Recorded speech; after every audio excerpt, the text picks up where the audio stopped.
நீங்கள்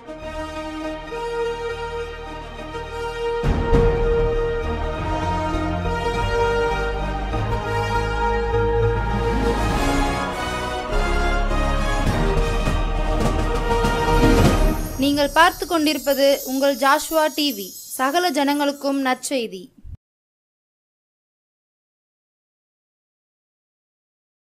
பரலோக நாட்டிலே பரிசுத்த இயேசுவை பார்த்து மகிழ்ந்திடுவேனே, அல்லேலூயா பாடி மகிழ்ந்திடுவேனே, பார்த்து மகிழ்ந்திடுவேனே, அல்லேலூயா பாடி மகிழ்ந்திடுவேன். பரலோக பிதாவே, நன்றி சொல்கிறேன். இந்த நல்ல வேலைக்காக நன்றி, கிருபைக்காக இரக்கத்துக்காக ஸ்தோத்திரம். பரிசுத்த ஆவியானவர் அடிமை மறுத்து பேசுவீராக. கேட்குற பிள்ளைகளுக்கு ஒவ்வொரு பிள்ளைகளுக்கும் ஆசீர்வாதமாக வார்த்தைகள் வரட்டையா, பெரிய காரியங்களை செய்யுங்க. இயேசுவின் நாமத்திலே ஜெபிக்கிறோம் நல்ல பிதாவே, ஆமேன். அன்பான ஜோஸ்வா டிவி நேயர்களுக்கு இயேசுவின் நாமத்திலே நன்றி சொல்கிறேன். நம்முடைய ஆண்டவர் பயங்கரமான பராக்கிரமசாலியை நம்மோட கூட இருந்து பெரிய காரியங்களை செய்கிறவர். வெளிப்படுத்துகிற விசேஷம் 22 அதிகாரத்திலே 1ஆம் வசனத்தில் சொல்லப்பட்டிருக்கிறது. திவ்ய வாசனாகிய யோவானுக்கு வெளிப்படுத்தின விசேஷம் பாருங்கள். ஒரு தேவதூதன பரலோகத்திலிருந்து அந்த பளிங்கு போல தெளிவான ஜீவத்தண்ணீருள்ள நதி காண்பித்திருக்கிறார். அது தெளிவாக போட்டிருக்குது. பின்பு பளிங்கு போல தெளிவான ஜீவத்தண்ணீர் உள்ள சுத்தமான நதி தேவனும் ஆட்டுக்குட்டியானவரும் இருக்கிற சிங்காசனத்திலிருந்து புறப்பட்டு வருகிறதை எனக்கு காண்பித்தான் சொல்லப்பட்டிருக்கிறது. அதில் பாருங்கள், அதுக்கு பின்பாக நகரத்தின் வீதியின் மத்தியிலும் நதியின் இரு கரையிலும் 12 விதமான கனிகளை தரும் ஜீவ விருட்சம் இருந்தது. அது மாதந்தோறும் தன் கனியை கொடுக்கும். அந்த விருட்சத்தின் இலைகள் ஜனங்கள் ஆரோக்கியமடைகிறதற்கு ஏதுவானவைகள். பாருங்கள், பரலோகத்தில் ஜீவ விருட்சம், அந்த நதியின் இரு கரையிலும் ஜீவ நதி, பளிங்கு போல தெளிவான ஜீவ தண்ணீருள்ள சுத்தமான நதி தேவனும் ஆட்டுக்குட்டியானவரும் இருக்கிற சிங்காசனத்திலிருந்து புறப்பட்டு வருகிறது. அந்த நதி பாருங்கள் புறப்பட்டு வருகிறது. அந்த நதியின் இரு கரையிலையும் என்ன இருக்குன்னா ஜீவ விருட்சம் இருக்கிறது. இந்த ஜீவ விருட்சத்துக்கு ஒரு பெரிய கிஃப்ட்டு என்னென்னா, மாதந்தோறும் புது கனியை கொடுக்குமா. அப்போ பாருங்கள், 12 விதமான கனிகளை தரும் ஜீவ விருட்சம் அப்படின்னு சொல்லி போட்டிருக்கிறது. பாருங்கள், 12 விதமான கனிகளை தரும் ஜீவ விருட்சம் அப்படின்னா, நம்ம ஊரில் இருக்கிற மரங்கள்லாம் மாமரம்னா மாங்கனியை மட்டும்தான் கொடுக்கும். தென்னை மரம் தேங்காயை காய்க்கும். ஆப்பிள் மரம் ஆப்பிள் காய் தான் காய்க்கும், ஆப்பிள் பழம் காய்க்கும். திராட்சை மரம் திராட்சை. இப்படி பாருங்கள், ஒவ்வொரு மரமும் தன் கனியை தான் கொடுக்கும். ஆனால் இந்த ஜீவ விருட்சம் 12 விதமான கனியை கொடுக்கும் சொல்லி 12 மாதத்துக்கும் மாதந்தோறும் ஒவ்வொரு கனி. ஒரு மாதம் ஆப்பிள் கொடுத்தா அடுத்த மாதம் ஆரஞ்சு கொடுக்கும். அப்படி மாற்றி மாற்றி ஒவ்வொரு மாதமும் கனி கொடுக்கறது தான் ஜீவவிருட்சம்னு பேர். ஆதியாகம புஸ்தகத்தில் பாருங்கள் 3ஆம் அதிகாரத்திலே சொல்லப்பட்டிருக்கிறது. ஆண்டவர் இயேசு நல்ல எல்லா விருட்சத்தின் கனியும் உண்டாக்கி வச்சுட்டு ஆதாம் ஏவலை உருவாக்கி தோட்டத்தில் வச்சு இந்த எல்லா கனியும் புசிக்கலாம், ஆனால் தோட்டத்தின் நடுவில் இருக்கிற கனியை மட்டும் புசிக்கக்கூடாது அப்படின்னு சொல்லியிருப்பார். பாருங்கள், ஆதியாகம புஸ்தகம் 2ஆம் அதிகாரம் 17ஆம் வசனத்தில் சொல்லப்பட்டிருக்கிறது. ஆனாலும் நன்மை தீமை அறியத்தக்க விருட்சத்தின் கனியை புசிக்க வேண்டாம், அதை புசிக்கும் நாளில் சாகவே சாவாய் என்று கட்டளையிட்டார். அந்த நன்மை தீமை அறியத்தக்க மரத்தில் உள்ள கனியை புசிக்கக்கூடாது அப்படின்னு கட்டளையிட்டார்.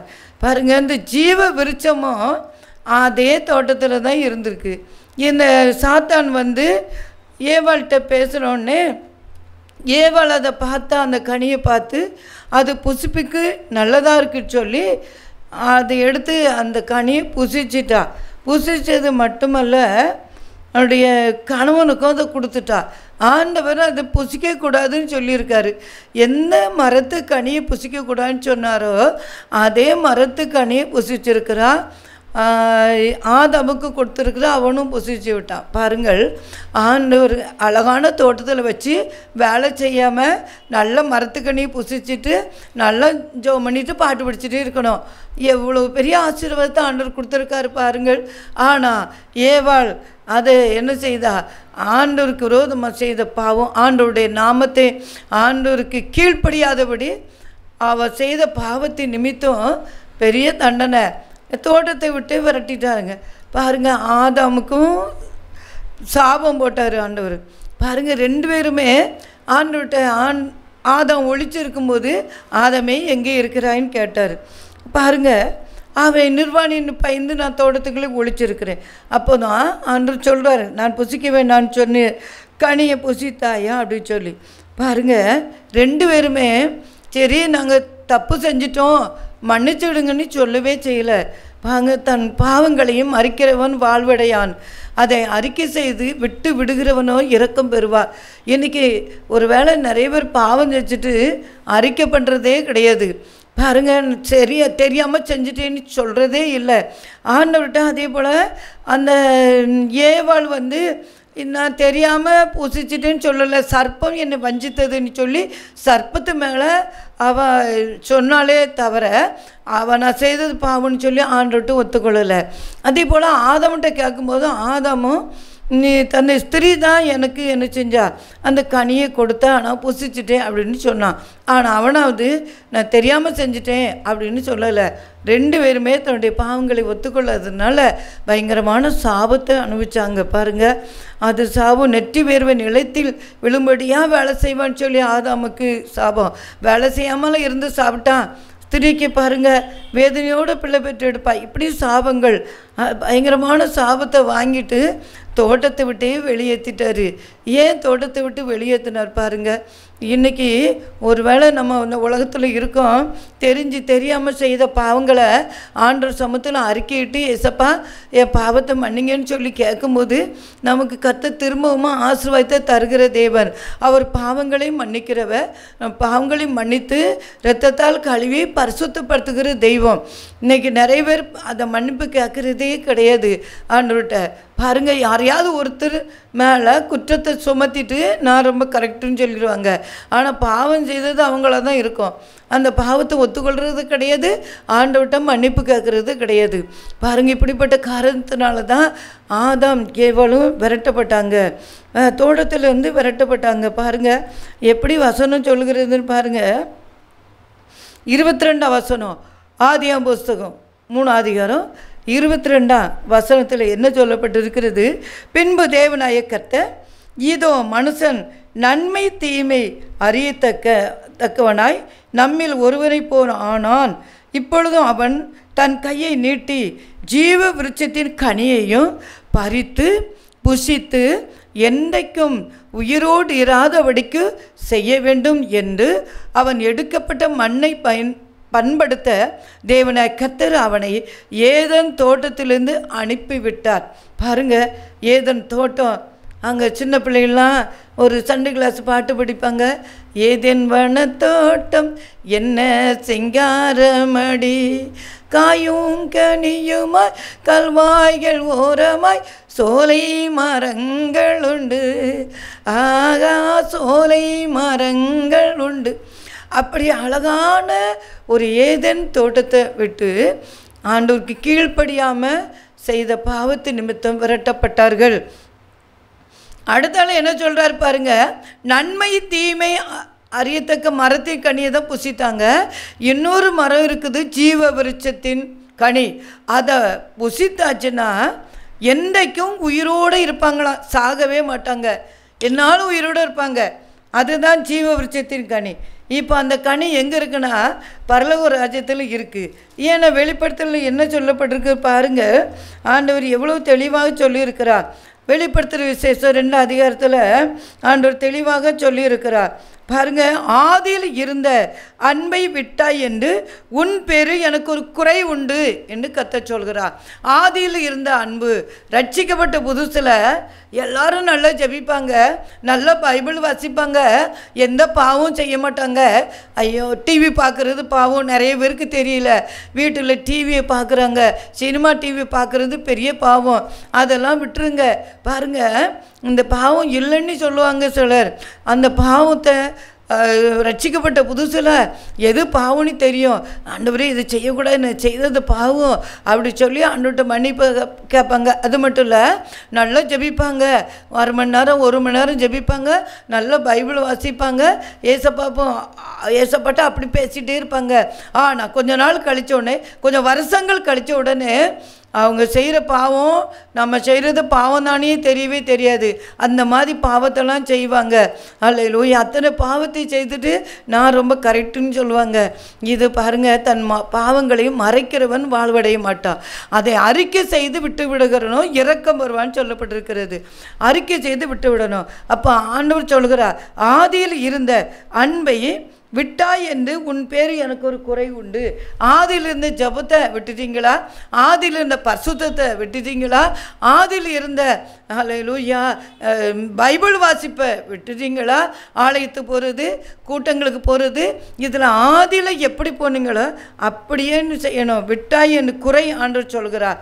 என்னெல்லாம் செய்த எபேசு சபையின் சூதனுக்கு அவர் சொல்கிறார், உன் கிரியைகளை நான் அறிந்திருக்கிறேன், உன் பிரயாசத்தை அறிந்திருக்கிறேன், உன் பொறுமையை அறிந்திருக்கிறேன், நீ பொல்லாதவர்களை சகிக்க கூடாமல் இருக்கிறதையும் அப்போஸ்தலர் அல்லாதவர்கள் தங்களை அப்போஸ்தலர் என்று சொல்லுகிறதை நீ சோதித்து அவர்களை பொய்யர் என்று கண்டறிந்ததையும் நீ சகித்து கொண்டு இருக்கிறதையும் பொறுமையாய் இருக்கிறதையும் என் நாமத்தை நிமித்தம் இளைப்படையாமல் பிரயாசப்பட்டதையும் அறிந்திருக்கிறேன் கர்த்தர் சொல்கிறார். பாருங்க, சில பாடுகள், சில வேதனைகள், சிலர் நம்மகிட்ட அநியாயமாக நம்ம பேசுவாங்க அநியாயமாக. அந்த வார்த்தைகளெல்லாம் சகித்து கொண்டு இருக்கிறார். அதெல்லாம் ஆண்டவர் அறிந்திருக்கிறார். பொறுமையாக இருக்கிறார். சில காரியங்கள் ஜெபம் பண்ணி நடக்கலை, வருஷம் கழிச்சிட்டு இன்னும் ஜெபம் பண்ணி நடக்கலையே ஏசப்பான்னு சொல்லாதபடி ஜெபித்து கொண்டே இருக்கிறார். பொறுமையாக இருக்கிறார். ஏன்னா தாவீது சொல்கிறார், கர்த்தருக்காக பொறுமையோடு காத்திருந்தே அவர் என்னிடமாய் சாய்ந்து என் விண்ணப்பங்களின் சத்தத்தை கேட்டார் சொல்லி. தாவீது பொறுமையாக காத்திருந்ததுனால கர்த்தர் அந்த விண்ணப்பத்தை சத்தத்தை கேட்டு அவன் பதில் கொடுத்து ஆடு மேய்ச்சி கொண்டிருந்த தாவீதை ராஜாவாக மாற்றி விட்டார். பாருங்க, அதனால நீ பொறுமையாக இருக்கிறா, அதனால நான் பார்த்துட்டு இருக்கேங்காரு. என் நாமத்தின் நிமித்தம் இளைப்படையாமல் பிரயாசப்பட்டு இருக்கிறார். நேரமே கிடைக்காது, தூங்குகிற நேரம் கிடைக்காது, சாப்பிட நேரம் கிடைக்காது, ஆனாலும் பிரயாசப்படுகிறது. வீடுகளை சந்திக்க போகிறது, சுவிசேஷம் சொல்கிறது, இன்னும் மீட்டிங்கு போகிறது, இதெல்லாம் பிரயாசப்பட்டு இருக்கிறத ஆண்டவர் அறிந்து கொண்டு இருக்கிறார். அன்பு பிள்ளைகளே, ஆனாலும் ஆதியிலிருந்த அன்பை விட்டு, ஆதியிலிருந்த ஜெபம் இல்லை, ஆதியிலிருந்த பைபிள் வாசி, ஆதியிலிருந்த அன்புக்கு திரும்பவும் வரணும்னு சொல்லி கர்த்தர் சொல்கிறார். பாருங்க, சோத்திரம். ஆண்டவர் பெரியவர். நீ இன்ன நிலைமையில் இருந்து விழுந்தாய் என்பதை நினைத்து மனம் திரும்பி ஆதியிலிருந்த செய்த கிரியைகளை செய்வாயாக என்று கர்த்தர் சொல்கிறார். என்ன நிலைமையிலிருந்து விழுந்தீங்க? ஒருவேளை குடும்பத்தில் பிரச்சனை வந்தோடனே ஜெபத்தை குறைஞ்சிட்டீங்களா? அல்லேலூயா. இல்லைன்னா சில பாவங்களை செய்துன்னு குறைஞ்சிட்டா? எந்த இடத்துல விழுந்தா என்பதை நினைத்து திரும்பவும் ஆதியிலிருந்து அன்புக்கு ஆண்டவருக்குள்ள வாய்ந்து கர்த்தர் சொல்கிறார். பாருங்கள், ஆண்டவர் அதிசயம் செய்கிறவர் என்ன சொல்கிறார்? ஜெயம் கொள்கிறவன் எவனோ அவனுக்கு தேவனுடைய பரதீசின் மத்தியில் இருக்கிற ஜீவ விருட்சத்தை கனியை புசிக்க கொடுப்பேன் அப்படி சொல்லி தெளிவாக வசனம் சொல்லப்பட்டிருக்கிறது. ஜீவ விருட்சத்தின் கனியை புசிக்க கொடுப்பேன். ஜெயம் கொள்கிறவனுக்கு ஜீவ விருட்சத்தின் கனியை புசிக்க கொடுப்பேன் கர்த்தர் சொல்கிறார். அன்பு பிள்ளைகளே, ஆதியில் இந்த அன்புக்கு திரும்ப வரும்போது தான் அந்த ஜீவ விருட்சத்தின் கனி கிடைக்கும். ஏன்னா இது ஆதியில் ஆதாம் ஏவாள் உண்டாக்கும் போதே அதுக்கு முன்னாலே உண்டாக்கப்பட்ட ஜீவ விருட்சம். இப்போ எங்கே இருக்குன்னா பரலோகத்தில் தான் அந்த ஜீவ விருட்சம் இருக்குது. ஏன்னா அது யோவானுக்கு தெளிவாக அந்த தரிசனம் மூலம் கிடச்சிருக்கு. அந்த தேவதூதன் காட்டியிருக்காரு. பளிங்கி போல தெளிவான ஜீவ தண்ணீரில் சுத்தமான நதி வந்திருக்கு பாருங்க. ஆண்டவர் அப்படியே அதிசயம் செய்கிறவர். அல்லேலூயா. சுத்தமான நதி அல்லேலூயா, தேவனும் ஆட்டுக்குட்டியானவரும் இருக்கிற இடத்தில் இருந்து அது புறப்பட்டு வருகிறது. அந்த நதியின் இரு பக்கமும் ஜீவ விருட்சம் இருக்கிறது. அது 12 விதமான கனிகளை கொடுக்கிறது. அப்படி ஒரு ஜீவ விருட்சம் இருக்குது என்று வேதத்தில் சொல்லப்பட்டிருக்கிறது. அந்த ஜீவ விருட்சத்தை கனியை நமக்கு புசிக்க கொடுப்பேன்னு சொல்லி கர்த்தர் தெளிவாக சொல்கிறார். அன்பான தேவனுடைய பிள்ளைகளை, அல்லேலூயா, அந்த ஜீவ விருட்சத்தை கனியை எவ்வளோ பெரிய கிஃப்ட்னா, மாதந்தோறும் 12 விதமான கனி. அது மட்டும் இல்லை, அந்த கனியை புசித்தா சாகவே மாட்டாங்களாம், என்னாலும் உயிரோடு இருப்பாங்களாம். அப்படி தான் சொல்லப்பட்டிருக்கு. அதனால தான் அந்த ஜீவ விருட்சத்தை கனியை ஆண்டவர் பரலோகத்திலே வச்சிருக்கிறார். அல்லேலூயா, அன்பு பிள்ளைகளே, நம்ம ஆதியிலேருந்து அன்புக்கு வருவோம், ஆண்டவரை அதிகமாக செபிப்போம், ஆண்டவரோடு கூட உறவாடுவோம். அப்படி நம்ம ஆண்டவர் கீழ்ப்படிந்து நடக்கும்போது நமக்கு ஜீவ விருட்சத்தை கனியை புசிக்க கொடுப்பேன்னு சொல்லி தெளிவாக ஆண்டவர் சொல்லியிருக்கிறார். ஜீவ விருட்சத்தை கனியை புசித்தா சாகவே மாட்டாங்க. அல்லேலூயா, பரலோக ராஜ்யத்தில் அவரோடு கூட எப்போது உயிரோடு சந்தோஷமாக இயேசு உயிரோடு கூட இருக்கிறார். அந்த உயிர் தெழுந்த இயேசுவை நம்ம பார்க்கலாம். இன்னும் நிறைய பரிசுத்தவான்கள் பரலோகத்தில் இருக்கிறாங்க, அவங்களெலாம் பார்க்கலாம். அப்படியே ஆண்டவர் அதிசயங்களை செய்கிற தேவன். அதனால் ஒரு நாள் எனக்கு இப்படி ஒரு தரிசனம் கிடச்சிச்சு. ஒரு சிங்காசனம் பரலோகத்தில் இருந்துச்சு. அழகான சுத்தமான நதி, அவ்வளோ விவரிக்க முடியாது, அவ்வளோ அழகான நதியை நான் பார்த்தேன். இந்த ஜீவ நதி அப்படின்னு தேவதூர் சொன்னாங்க. அது மட்டும் இல்லை, 2 கரையும் ஜீவ விருட்சம் இருந்து அதை கூட நான் பார்த்தேன். பாருங்க, நான் அப்போ பைபிள் வாசிக்கும்போது யோவானுக்கு அந்த தரிசனமாக ஆண்டவர் கொடுத்துருக்காரு. ஏசப்பா இப்படி தரிசனம் கொடுத்துருக்காரு. அப்போ பாருங்க, இதை வச்சு ஒரு பாட்டு எழுதுன்னு சொன்னார்.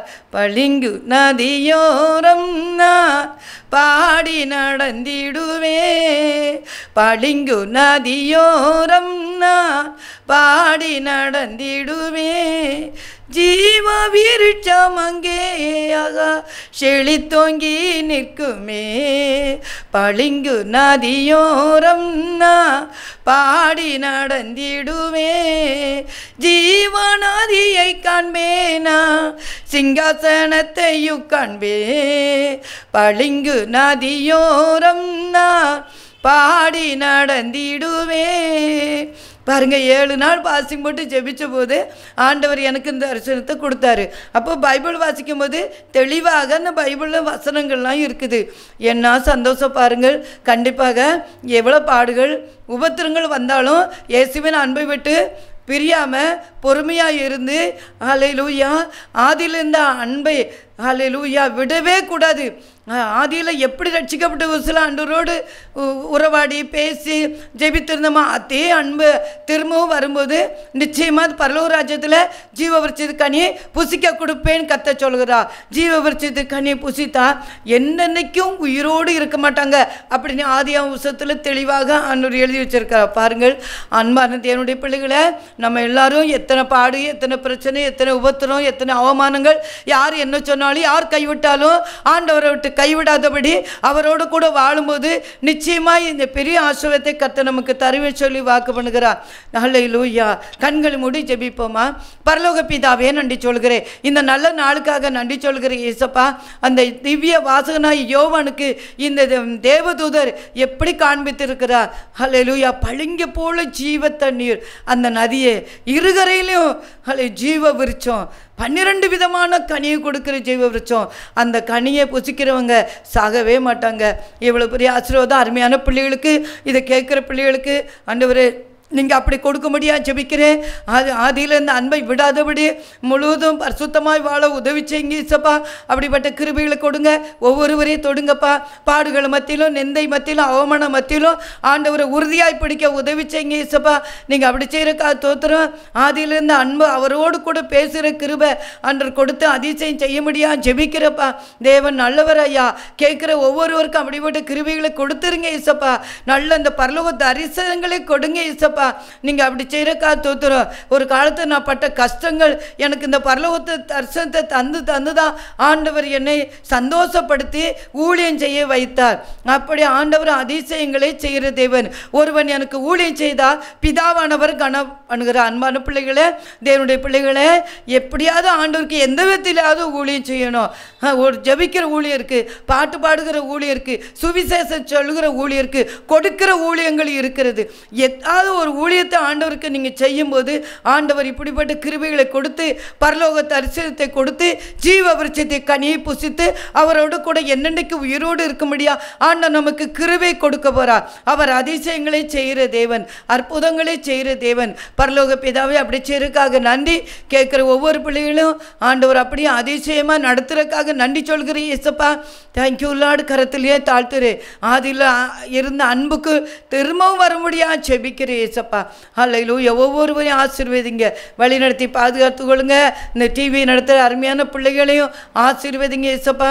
அந்த ஐயா சொல்கிற சாட்சி அவ்வளோ ஒரு பயங்கரமான சாட்சி இயேசப்பா. அந்த மகனை ஆண்டவர் ரட்சித்து அபிஷேகம் பண்ணி தூக்கி எடுத்து வச்சிருக்கீங்க. அவருடைய மனைவி, பிள்ளைகள், பையங்க, மருமக்கமார், பேரமத்திகளை கொடுத்து ஆசீர்வச்சிருக்கீங்க. இன்னும் பல லட்சம் இருக்குது ஆண்டவரே. இந்த டிவி மூலமாக ஆசீர்வாதம் கிடைக்கட்டும். அப்படி செய்கிறதுக்காக நன்றி சொல்கிறேன் இயேசப்பா.